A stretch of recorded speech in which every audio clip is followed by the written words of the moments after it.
아마 서론까지 하면 13시간이 되겠죠. 13시간 13주에 걸쳐서 공부해 보도록 그렇게 하겠습니다. 먼저 본문 같이 보겠습니다. 요한계시록 21장 요한계시록 21장 9절에서 27절까지 요한계시록 21장 9절에서 27절까지 한 절씩 교독하겠습니다. 요한계시록 21장 9절에서 27절 제가 먼저 9절 읽습니다. 7 대접을 가지고 마지막 7 재앙을 담은 7 천사 중 하나가 나와서 내게 말하여 이르되 이리 오라 내가 신부 곧 어린 양의 아내를 내게 보이리라 하고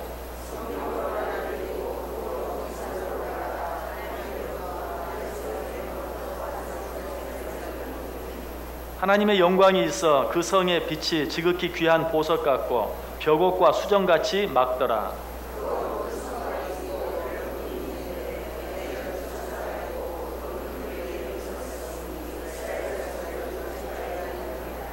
동쪽의 세 문, 북쪽의 세 문, 남쪽의 세 문, 서쪽의 세 문이니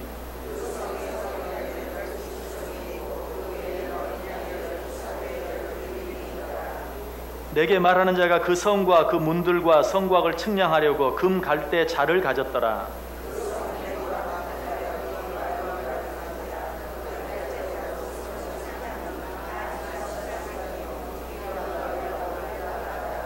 그 성곽을 측량하며 144 규빗이니 사람의 측량 곧 천사의 측량이라.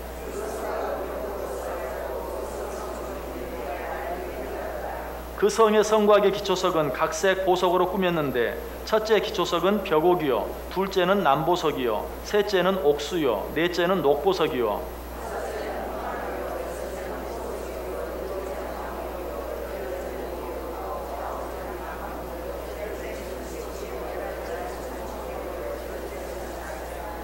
그 12문은 12진주니 각 문마다 한 개의 진주로 되어 있고 성의 길은 맑은 유리 같은 정금이더라.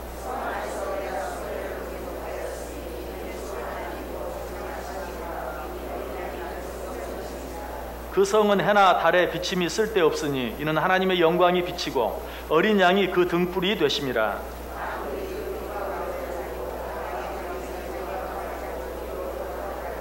낮에 성문들을 도무지 닫지 아니하리니 거기에는 밤이 없음이라. 같이 읽습니다. 무엇이든지 속된 것이나 가증한 일 또는 거짓말하는 자는 결코 그리로 들어가지 못하되 오직 어린 양의 생명책에 기록된 자들만 들어가리라. 아멘. 마이크 소리가 잘 들리나요? 좀 볼륨이 약한 것 같지 않습니까? 잘 안 들리면 볼륨을 좀 조정해 주시기 바랍니다. 우리 옆 사람들과 한번 인사하겠습니다. 참 잘 오셨습니다. 큰 은혜 받으시기 바랍니다. 12지파 첫 시간에 오신 여러분들 환영하고요. 이 시간들을 통해서 정말 이 12지파를 통해서 우리에게 주시기를 원하시는 그런 하나님의 은혜, 축복들을 풍성히 받아 누리는 귀한 시간이 되기를 바랍니다. 자, 1번 문제 한번 보겠습니다. 1번 문제. 12지파 하면 12제자가 생각이 나고 12제자 하면 12지파를 생각하게 됩니다. 구약의 12지파와 신약의 12제자는 각각 누구를 상징합니까?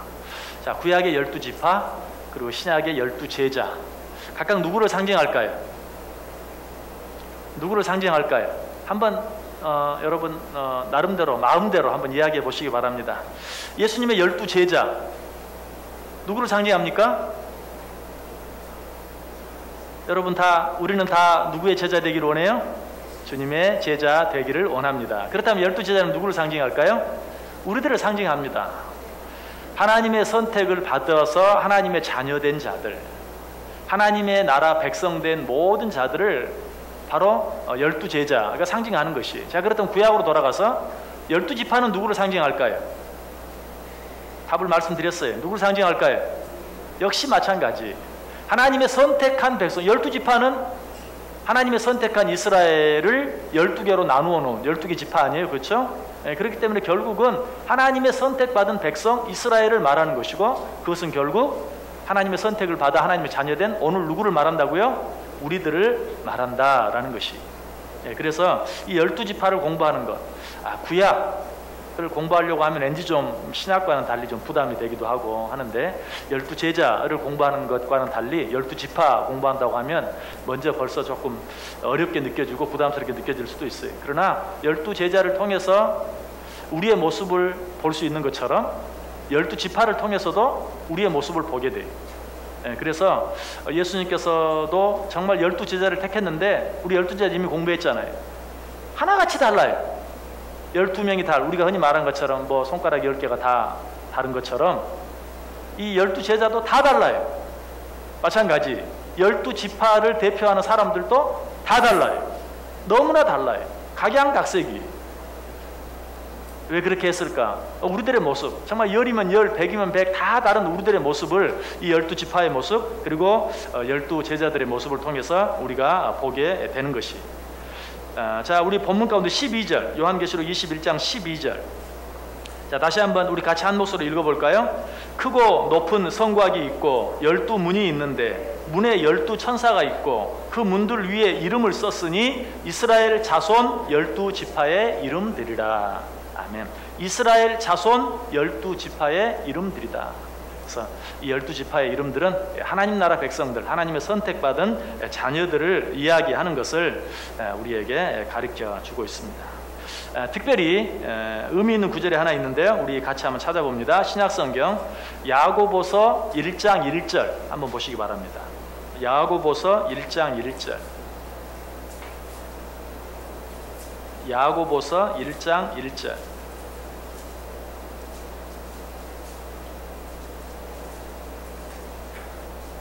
야고보서 1장 1절.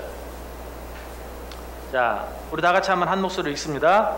하나님과 주 예수 그리스도의 종 야고보는 흩어져 있는 12지파에게 문안하노라. 아멘. 자, 여기 보면 이제 야고보가 이 야고보서를 쓰면서 제일 먼저 문안 인사를 하죠. 그런데 누구에게? 흩어져 있는 12지파에게. 그런데 시기적으로 이 신약시대 야고보가 야고보서를 기록한 이때쯤은 12지파의 의미가 이미 거의 없어요.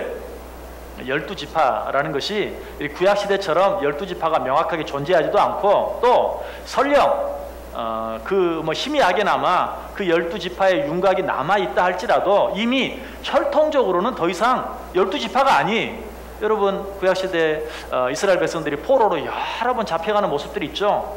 그런 모습들 보면 뭐 아수리의 포로로 잡혀가고 또 다른 곳에 뭐 바벨론의 포로로 잡혀가고 여러 번 포로로 잡혀가는 그런 모습들을 보면서 이미 이제 이스라엘 이 12지파는 혈통적인 의미가 전혀 없어요.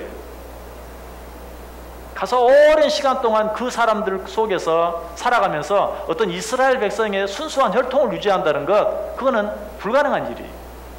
사실은 우리들도 뭐 배그민족, 배그민족, 뭐 단일민족 뭐 이렇게 등 얘기를 했지만 요즘에는 그런 말 쑥 들어간 거 여러분 아시죠?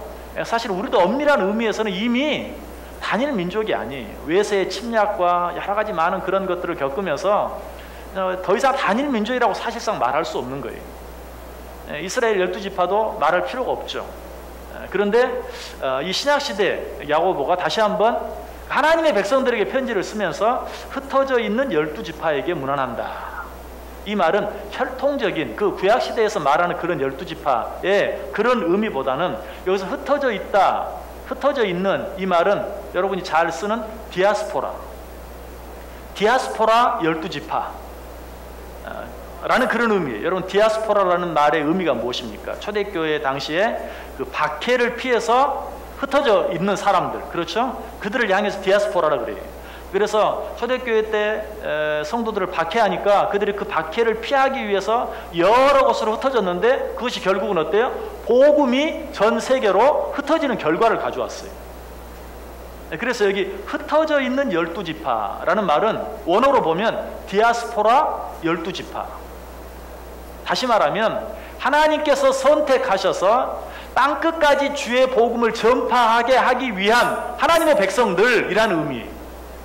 그래서 12지파라는 것은 꼭 그 구약시대의 혈통적인 12지파 그런 의미가 아니라 하나님이 당신의 나라의 확장을 위하여 땅끝까지 주의 복음을 증거하는 귀한 사명을 감당하게 하기 위하여 선택하여 당신의 백성 삼은 자들이라는 의미가 12지파라는 그 의미 속에 이미 들어가 있다는 사실입니다.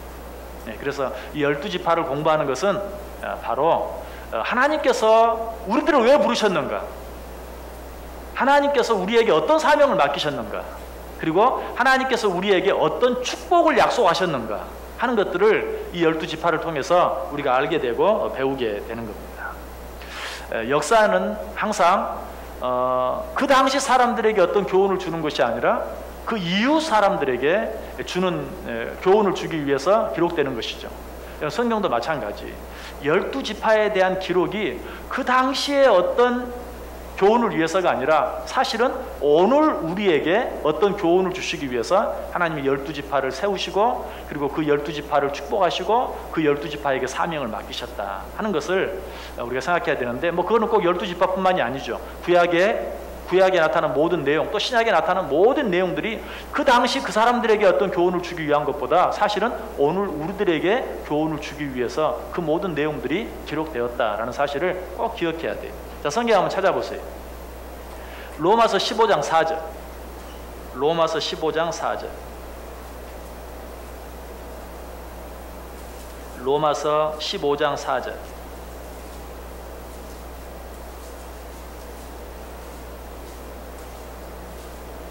로마서 15장 4절. 자, 한 목소리 읽어볼까요? 무엇이든지 전에 기록된 바는 우리의 교훈을 위하여 기록된 것이니 우리로 하여금 인내로 또는 성경의 위로로 소망을 가지게 함이니라. 아멘. 무엇이든지 전에 기록된 바는 누구의 교훈을 위하여? 우리의 교훈을 위하여. 여러분, 그래서 혹시 구약 성경을 등한히 여기시는 분이 있습니까? 그렇다면 정말 좀 읽기도 까다롭고 이해하기도 어려운 그 구약의 역사, 이스라엘의 역사, 그것이 우리와 무슨 관계가 있는가? 그러나 그 모든 일들이 우리를 위하여 기록된 것이라는 사실을 생각하면서 읽을 필요가 있다는 것이죠. 자, 한 구절만 더 봅니다. 고린도전서 10장 11절. 고린도전서 10장 11절.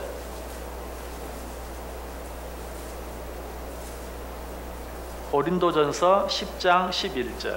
자, 같이 읽습니다. 그들에게 일어난 이런 일은 본보기가 되고 또한 말세를 만난 우리를 깨우치기 위하여 기록되었느니라.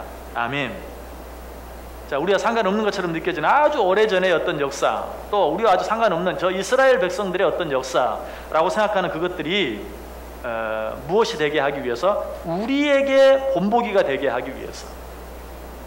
그래서 그들에게 일어났던 일들, 그들에게 주어진 말씀들, 또 그들에게 맡겨진 사명들, 이 모든 것들은 다 우리와 관계가 있는 것이다 하는 것을 명확하게 또 한번 이야기해 주고 있어요.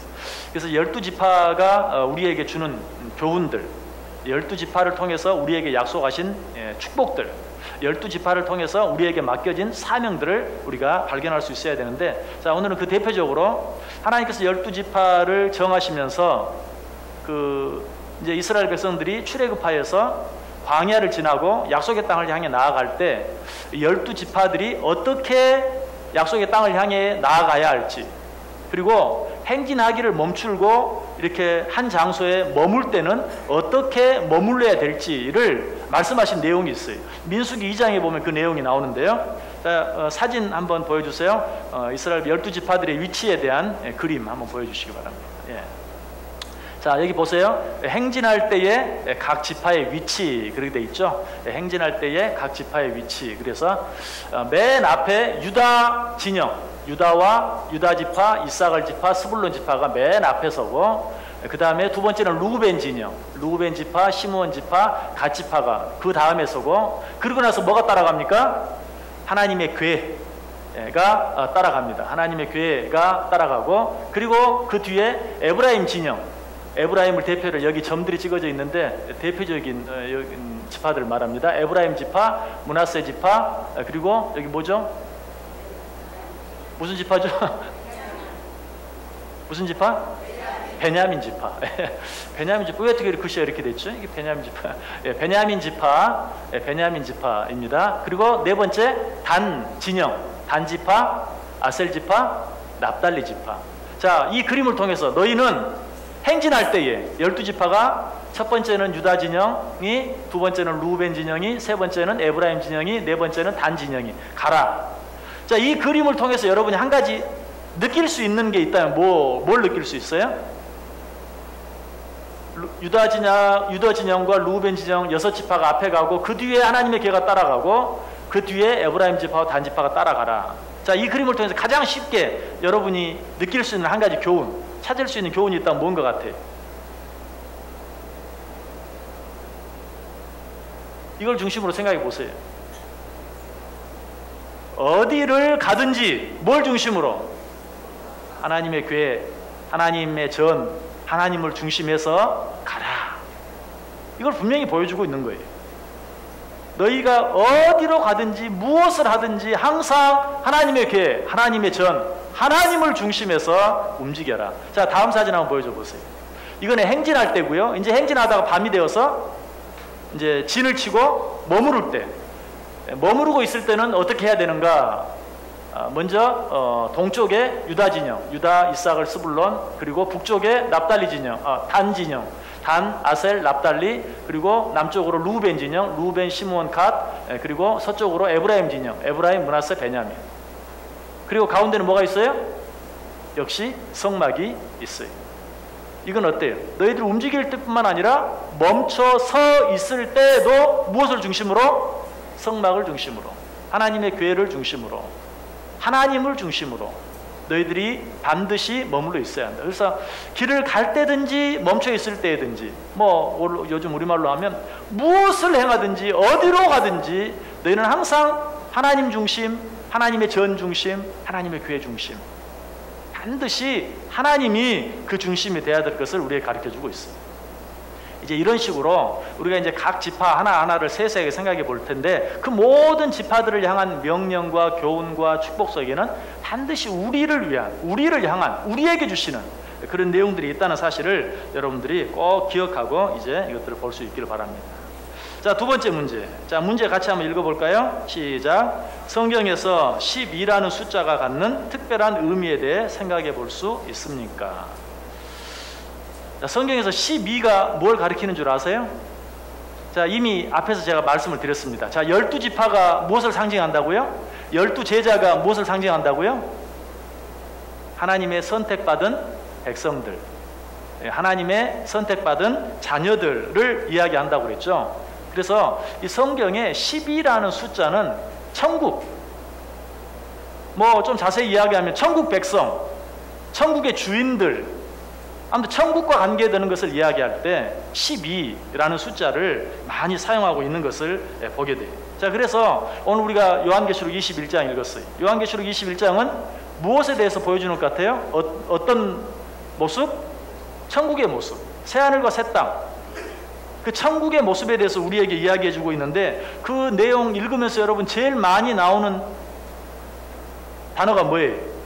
12, 12이라는 단어예요. 자, 다시 12절 보세요. 한번. 오늘 본문 12절. 거기 보면 12문이 나오죠. 12천사 나오죠. 12지파가 나옵니다. 요한계시록 21장 12절.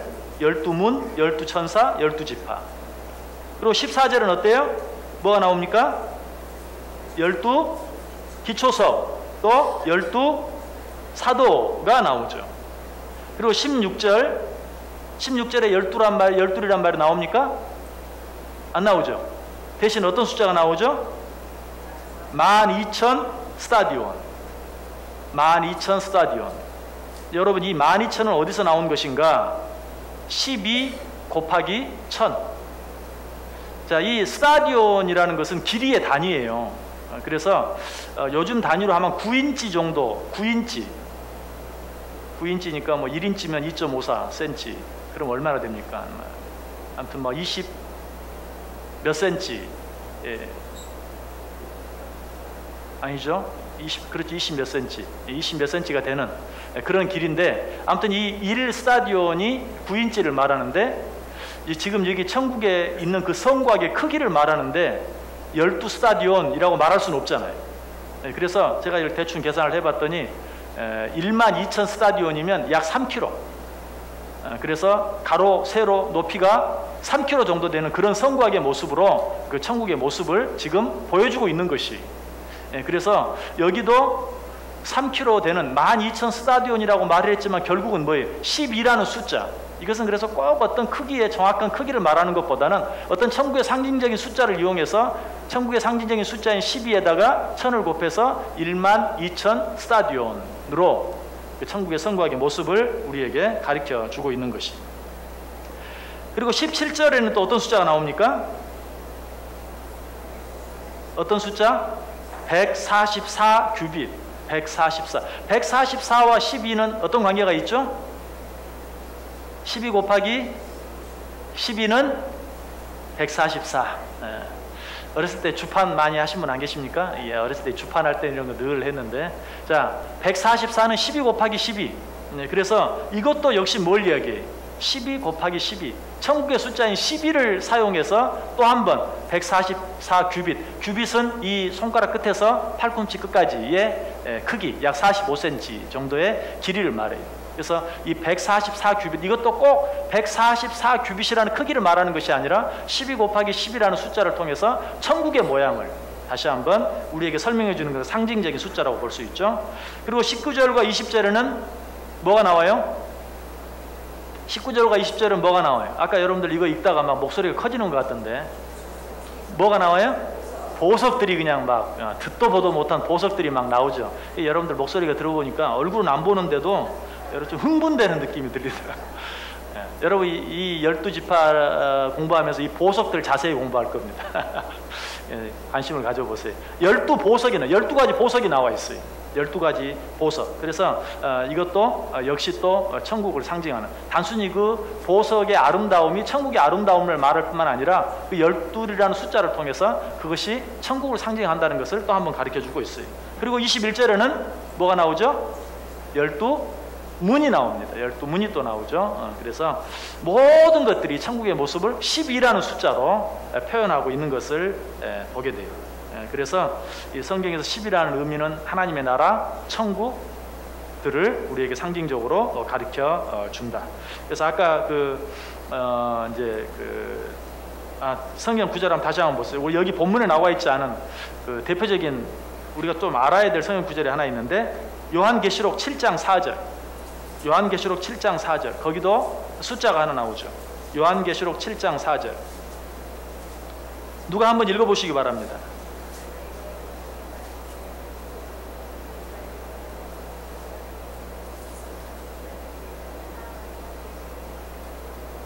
예. 자, 거기에는 어떤 숫자가 나옵니까? 14만 4천. 예, 14만 4천. 14만 4천 하면 여러분 누가 생각나요? 누가 생각나요? 예, 신천지. 예. 또 여호와의 증인들도 마찬가지. 14만 4천이 나옵니다. 자, 거기 보면 하나님의 나라에 들어갈 수 있는 사람들은 14만 4천 명이다. 그러니까 그 14만 4천 명에 들어가기 위해서, 여기 그렇게 이야기하고 있으니까 14만 4천 명에 들어가기 위해서 우리는 애써야 된다. 거기에 들어가지 못하면 천국에 가지 못한다. 여호와의 증인들을 이야기하죠. 자, 그 14만 4천이라는 숫자는 뭔가? 성경에 진짜 그런 말이 있네요. 이 14만 4천이라는 숫자는 12 곱하기 12 곱하기 1000이에요. 12 곱하기 12 곱하기 1000. 아까 12 곱하기 12가 144라 그랬죠? 144에 1000을 곱하면 14만 4천이에요. 자, 12는 선택받은 자들의 숫자. 그러니까 12 곱하기 10이라는 말은 하나님의 선택받은 백성. 그리고 1000이라는 숫자는 성경에서 항상 무수한 숫자를 이야기할 때 1000을 이야기해요. 그래서 뭐 1000년이 하루 같고 하루가 1000년 같은, 뭐 만이라는 숫자도 있지만 뭐 만년이 하루 같고 하루가 만년 같은, 이렇게 말하지 아니하고 1000이라는 숫자는 그냥 어떤 많은 수를 이야기할 때 대표적으로 사용되는 수가 1000이에요. 그러니까 12 곱하기 12, 하나님의 선택받은 무수한 자들이라는 의미가 바로 14만 4천이에요. 하나님의 선택을 받은 무수한 자들이 하나님의 나라에 이르게 될 것을 이야기하는 것이 14만 4천. 요한계시록 14장 3절에도 14만 4천이 나옵니다. 그런데 이 14만 4천이라는 숫자는 바로 그런 하나님의 선택받은 자들을 가리키는 12. 정말 하나님의 선택받은 자들의 곱하기 1000 무수한 자들, 셀 수 없이 많은 하나님께서 당신을 선택한 자들은 하나도 놓치지 아니하고 다 구원하시겠다고 그랬죠. 하나님의 선택받은 모든 무수한 자들이라는 그런 의미로 14만 4천이 사용되고 있다는 사실을 여러분들이 아셔야 되겠습니다. 성경에서 10이라는 의미는 바로 이런 의미. 선택받은 지파 12지파, 선택받은 제자들 12제자들. 그들은 곧 하나님의 선택받은 백성들을 의미하고 상징한다. 자, 그러면 이 12지파의 3번 문제. 12지파의 기원이 된 사람은 누구인가? 12지파, 아까 그 그림에 보신 것처럼 그 루벤, 시므온, 갓, 단, 베냐민, 아셀, 스불론 이런 모든 지파들의 이름이 어디에서 나왔죠? 누구의 이름이죠? 누구의 이름이죠? 야곱의 12아들들. 그렇죠? 야곱의 12아들들의 이름이 12지파가 됐어요. 야곱의 12아들들의 이름이. 자, 성경 한번 찾아보겠습니다. 창세기 32장 28절. 창세기 32장 28절.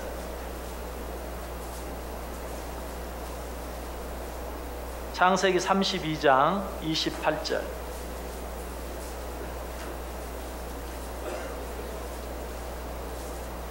자, 같이 읽습니다. 시작. 그가 이르되 내 이름을 다시는 야곱이라 부를 것이 아니요 이스라엘이라 부를 것이니 이는 내가 하나님과 및 사람들과 겨루어 이겼음이니라. 아멘. 자, 야곱이 하나님의 백성들의 상징적인 이름인 이스라엘을 얻는 내용이죠. 하나님이 야곱의 이름을 이스라엘이라고 바꿔주는 거예요. 이스라엘이 의미하는 건 뭐예요? 하나님의 선택한 백성, 하나님의 선택한 나라라는 의미의 이름이죠. 그래서 야곱을 가리켜서 야곱이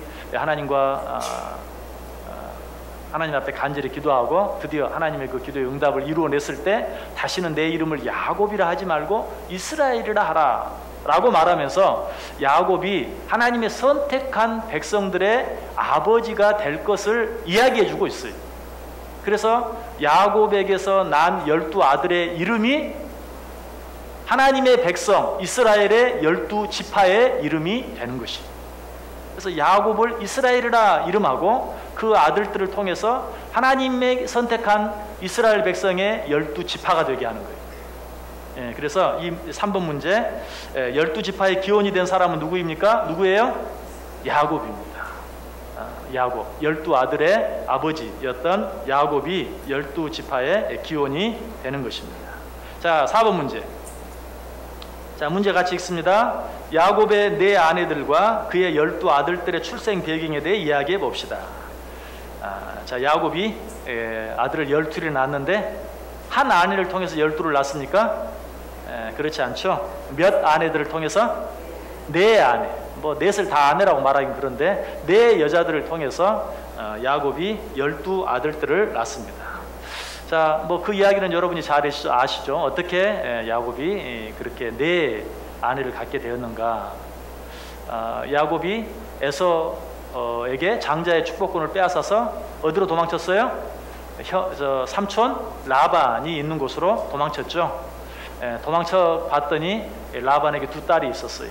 레아와 라헬이라는 두 딸이 있었죠. 그런데 레아보다 라헬이 예뻤어요.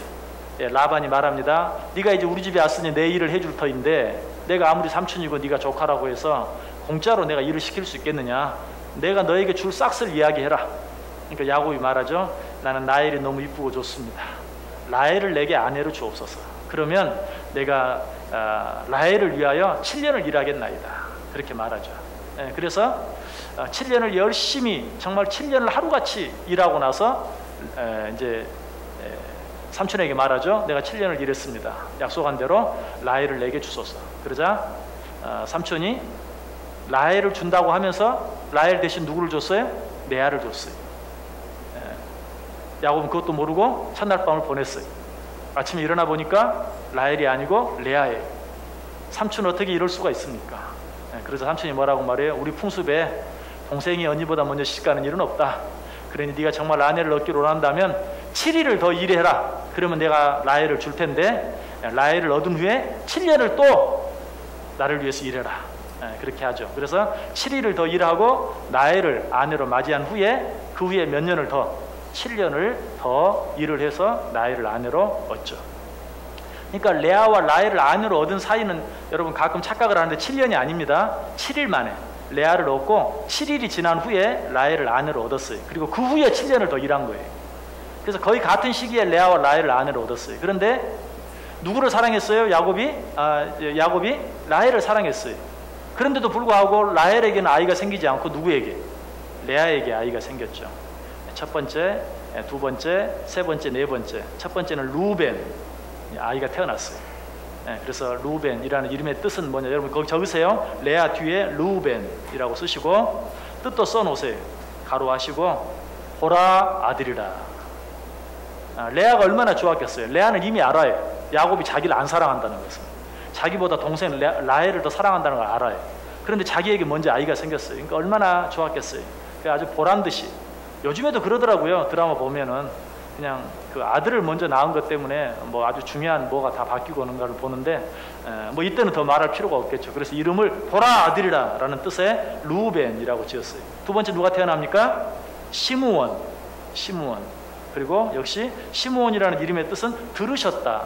레아가 야곱이 나보다 라헬을 사랑한다는, 그래서 내가 얼마나 힘들고 어려운가 하는 것을 하나님이 들으셨구나. 그래서 내게 이 두 번째 아들을 주셨구나. 들으셨다라는 의미로 시므온이라고 이름을 짓죠. 그리고 세 번째 레위.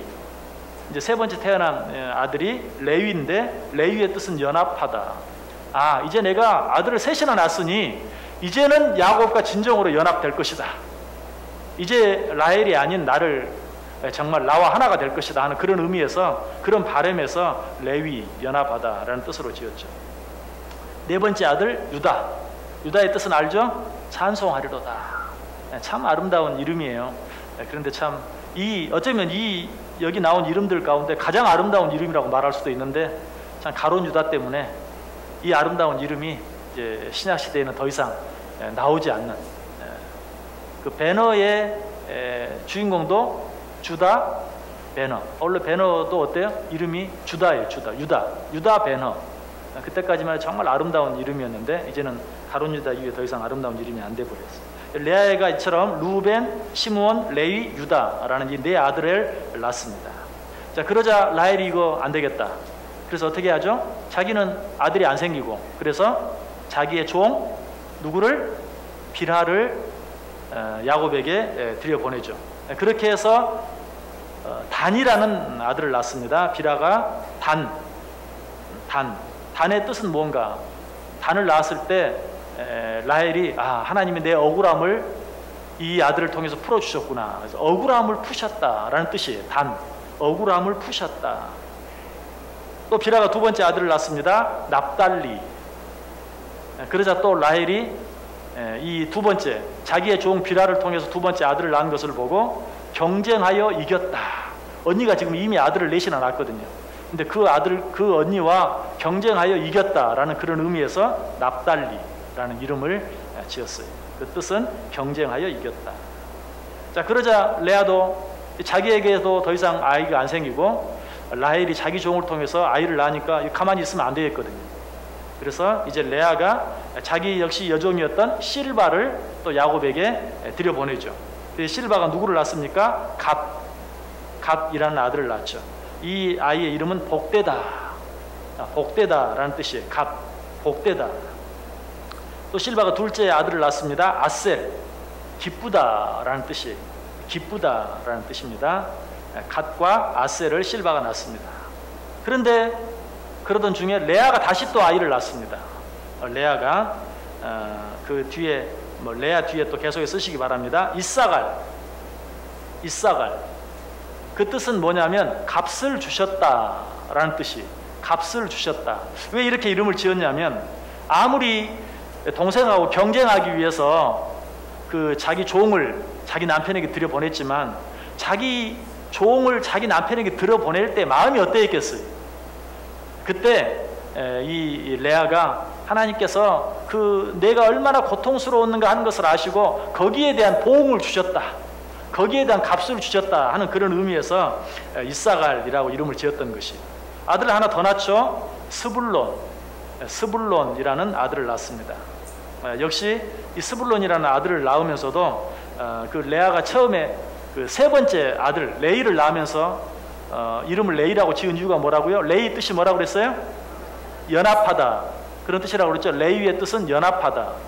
그러니까 내가 이제 이 세 아들을 낳았으니 이제는 야곱과 함께 연합할 수 있을 것이다 라는 의미에서 레이라고 지었다고 그랬죠. 그런데 자기가 여섯 번째 아들 스불론을 낳으면서 내가 이제 여섯 아들을 낳았으니 이제는 정말 내가 야곱과 함께 살 수 있을 것이다 라는 그런 바람으로 함께 살다, 함께 거하다 라는 뜻에서 스불론이라고 지었습니다. 스불론, 이 스불론이라는 뜻은 함께 살다 라는 뜻입니다. 그리고 이제 아들은 아니지만 여기서 레아가 딸 하나를 더 낳아요. 디나. 다른 곳에서 큰 그 문제가 일어났던 이방 사람들에게 디나가 성추행을 당하죠. 그 모습을 보고 이 디나의 오라버니들이 화가 나가지고 아주 큰 일을 저지른 그런 사건이 있었죠. 바로 그 디나, 레아가 여섯 아들을 낳고 일곱 번째로 디나를 낳습니다. 그리고 나서 하나님이 라헬에게 태문을 열어주시죠. 그래서 레아가 일곱 번째 딸 디나를 낳은 후에 라헬이 누구를 낳습니까? 요셉을 낳습니다. 요셉. 그래서 이 요셉의 이름은 더하셨다라는 뜻이에요. 더하셨다. 하나님이 내게 아들을 더해 주셨다라는 그런 의미에서 자기의 종 비라를 통해서 아들을 낳았는데 이제는 정말 자기에게 진짜 아들을 주심으로 아들을 더해 주셨다는 의미에서 요셉이라고 지었고, 그리고 한참 후에 라헬이 죽으면서 낳은 아들이 있죠. 누구죠? 요셉의 동생 베냐민입니다. 베냐민. 그래서 라헬이 죽으면서 이 베냐민의 이름을 베노니라고 지었어요. 왜? 이 아이들을 낳으면서 죽잖아요. 자기가 죽어가고 있는 자기를 보면서 슬픔의 아들이라는 그런 뜻으로 베노니라고 지었습니다. 그런데 야곱은 그 아들을 베논이라고 부르지 아니하고 베냐민이라고 부르는데, 그 베냐민이라는 이름의 뜻은 오른손의 아들. 정말 자기가 가장 사랑했던 그러한 라헬이 낳은 사랑스러운 아들이라는 의미에서 오른손의 아들. 그래서 그 어머니 라헬은 죽으면서 베논이 슬픔의 아들이라고 이름을 지었는데, 야곱은 베논이라고 부르지 아니하고 베냐민, 오른손의 아들이라고 이 마지막 아들을 불렀다는 것입니다. 자, 그런데 여러분들 이 이름들을 보면서 뭐 12지파의 이름을 여러분이 다 기억하시는지 안 기억하시는지 모르지만 한 가지 이상한 점을 발견할 수 있습니까? 혹시? 자, 12지파, 즉 12아들들을 다 생각해 보았어요. 레아가 낳은 아들, 그리고 비라, 라헬의 여종 비라가 낳은 아들, 그리고 또 레아의 여종 실바가 낳은 아들, 그리고 라헬이 낳은 아들, 라헬이 낳은 아들. 그래서 모두 12아들을 이야기했는데 이 12아들들의 이름을 보면서 이상하다 한 것을 혹시 발견한 분 계십니까? 좀 구체적으로 이야기하면 이 12아들의 이름 가운데 12지파에 들어가지 않은 이름이 혹시 있습니까? 12지파에 들어가지 않은 이름. 요셉. 그렇죠? 요셉 지파는 없어요. 요셉 지파는. 어떻게 된 거죠? 어떻게 된 거죠? 요셉은 들어가지 않고 요셉에게는 요셉을 특별히 야곱이 사랑해서 요셉의 두 아들 므낫세와 에브라임을 한 지파씩, 그래서 요셉의 두 아들을 통해서 두 지파를 만들어줘요. 그래서 요셉 지파는 없고 요셉의 두 아들을 므낫세와 에브라임이, 하나는 므낫세 지파, 하나는 에브라임 지파가 됩니다. 자, 그러면 또 뭐가 이상해지죠? 지파 수가 몇 개가 돼야 돼요? 13개가 돼야 되죠. 근데 12개예요. 그럼 누가 빠졌을까요? 누구요? 레위 지파가 빠져요. 잘하시네요. 레위 지파. 레위 지파는 지파로서의 땅을 분배받지 못해요. 왜? 아까 그 그림을 보면 가운데 뭐가 있었죠? 성막이 있었죠? 레위 지파는 어디서 일해요? 성막에 있는 거예요. 레위 지파는 그 성막에서 일하는 자들이에요. 성전 안에서 일하는 자들이에요. 그래서 레위 지파는 사실은 레위 지파, 우리가 이제 그 성전 일들을 맡은 자들을 레위 지파라고 부르는데 실제적으로 12지파 속에는 레위 지파가 없어요. 레위 지파는 그 성전 안에서 항상 머물고 거기에서 사역을 감당하죠. 그래서 12아들들 가운데 레위가 빠지고 대신 요셉의 두 아들 므낫세와 에브라임이 둘이 되어서 12지파가 되는 것입니다. 제가 그런 얘기를 들었어요. 이것 때문에 어떤 분이 굉장히 고민을 했대요. 어떻게 해서 12지파가 되는 건지라고 고민했다고 하는데, 아무튼 그렇게 되어지는 것 여러분들이 아시기를 바랍니다. 자, 마지막 문제 보겠습니다. 마지막 문제 5번. 12지파 중 가장 중요한 지파 하나를 뽑는다면 어떤 지파를 뽑을 수 있을까요? 자, 어떤 지파를 뽑을 수 있을까요? 유다 지파? 예, 왜 그렇죠? 왜 그렇죠? 유다 지파에서 예수님이 나시기 때문에. 예, 잘 말씀해 주셨어요. 예, 이 지파 가운데 뭐 인간적인 의미에서 가장 중요한 그런 게 아니라 유다 지파가 가장 중요한 지파다라고 말할 수 있다. 왜? 이 지파를 통해 예수 그리스도께서 나실 것이 예언되어지고 또 그 예언대로 이 지파의 후손을 통해서 예수 그리스도께서 나시기 때문에 그래요. 아까도 말씀드렸지만 유다라는 그 이름, 찬양한다, 하나님을, 여호와 하나님을 찬양한다라는 정말 너무나 아름다운 이름인데, 참 그 귀한 이름이 누구로 말미암아? 가론 유다로 말미암아 더럽혀지고 말았습니다. 그러나 어쨌든 이 유다 지파와 가론 유다 사이에는 아무런 관계도 없습니다. 어쨌든 꼭 12지파 가운데 가장 중요한 지파 하나를 꼽는다고 하면, 우리가 관심 있게 보아야 될 지파 하나를 꼽는다고 하면 유다 지파다 하는 것 여러분이 생각해 보시기를 바랍니다. 그렇게 해서 이제 앞으로 12지파를 공부하는데요. 12지파를 공부할 때 여러분 그 교재 뒷면에다 한번 적어 보시기 바랍니다. 여러분들이 꼭 이제 공부할 때 미리 한번 여러분이 살펴볼 수 있다면 이런 것들을 한번 생각해 보고 오세요. 첫 번째, 야곱의 12자녀의 출생 배경. 야곱의 12자녀의 출생 배경. 야곱의 12자녀의 출생 배경과 그 이름들의 의미. 여러분 이걸 꼭 한번 생각해 보시고 오시기 바랍니다. 야곱의 12자녀의 출생 배경과 그 이름들의 의미. 그걸 한번 여러분들이 다시 보려면 창세기 29장, 창세기 30장 보시면 돼요. 창세기 29장, 창세기 30장. 야곱의 12자녀의 출생 배경과 그 이름들의 의미, 이런 것들을 우리가 중심적으로 볼 것이고요. 두 번째, 12아들을 위해 야곱이 한 축복. 그걸 한번 여러분들 주의 깊게 보세요. 루벤 지파를 위해서는 야곱이 어떻게 축복을 했는가, 또 시므온 지파를 위해서는 야곱이 어떻게 축복했는가. 이건 12아들을 위해 야곱이 한 축복. 자, 이것은 어디에 나오냐면 창세기 49장에 나옵니다. 창세기 49장에 12아들을 위해 야곱이 한 축복. 그리고 세 번째, 12지파를 위해 모세가 한 축복. 이제 야곱이 자기 아들들을 놓고 축복한 것이 있고, 또 모세가 12지파를 놓고 한 축복이 있어요. 그래서 12지파를 위해 모세가 한 축복. 이 축복은 신명기 33장에 나와요. 신명기 33장. 12지파를 위해 모세가 한 축복. 신명기 33장. 그리고 네 번째 한 가지 더, 12지파를 상징하는 12보석. 이 보석들이 의미하는 게 뭔가? 12지파를 상징하는 12보석의 의미. 이것은 출애굽기 28장에 나옵니다. 12지파를 상징하는 12보석의 의미. 출애굽기 28장. 이것들을 중심으로 해서 이제 12지파를 하나씩 공부해 나갈 것입니다. 여러분들이 뭐 예습 안 해오셔도 좋습니다. 제가 왜 이렇게 말하는 줄 아세요? 아무리 해오라고 해도 안 하시는 분은 절대로 안 하기 때문에. 또 내가 이렇게 말하지 않아도 하실 분들은 어때요? 또 해오십니다. 그러니까 저는 여러분들의 이해하기를 편안하게 안 해오셔도 좋습니다. 예. 아무튼 이런 것들을 여러분들이 관점을 두시고 보시길 바라고요. 자, 그 밑에 있는 요한복음 6장 37절. 교재 맨 끝에 요한복음 6장 37절로 다 같이 한번 읽습니다. 아버지께서 내게 주시는 자는 다 내게로 올 것이요, 내게 오는 자는 내가 결코 내쫓지 아니하리라. 아멘.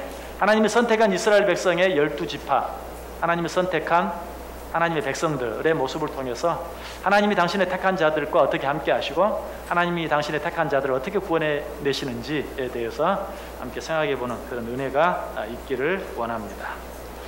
예, 질문을 생략하겠습니다. 자, 조용히 한번 같이 우리 묵상하며 기도하겠습니다. 12지파를 통해서 나에게 주시는 하나님의 은혜, 나에게 약속하신 하나님의 축복, 또 나에게 맡기신 하나님의 사명들을 발견하게 해 주옵소서. 조용히 묵상하는 마음으로 한번 기도하겠습니다. 사랑과 은혜가 충만하십니다.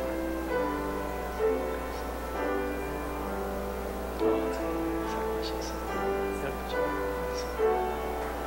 하나님께서 나를 어떻게 사랑하시고 하나님께서 나를 어떻게 축복하십니다. 하나님께서 내가 긴 사랑이 무엇인지 발견하고 생각할 수 있는 은혜가 있게 하여 주옵소서.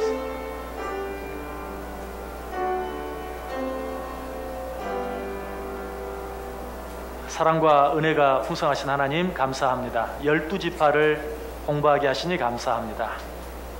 하나님의 선택한 백성들을 상징하는 12지파를 통해서 하나님이 내게 주신 은혜, 하나님이 내게 주신 축복이 무엇인지, 그리고 하나님께서 내게 맡기신 사명이 무엇인지 발견하고 깨달음으로 말미암아 이 땅에서 하나님께서 나를 통해 이루시길 원하시는 일들을 이루어 드리며 살아갈 수 있는 우리 모두 되게 해 주옵소서.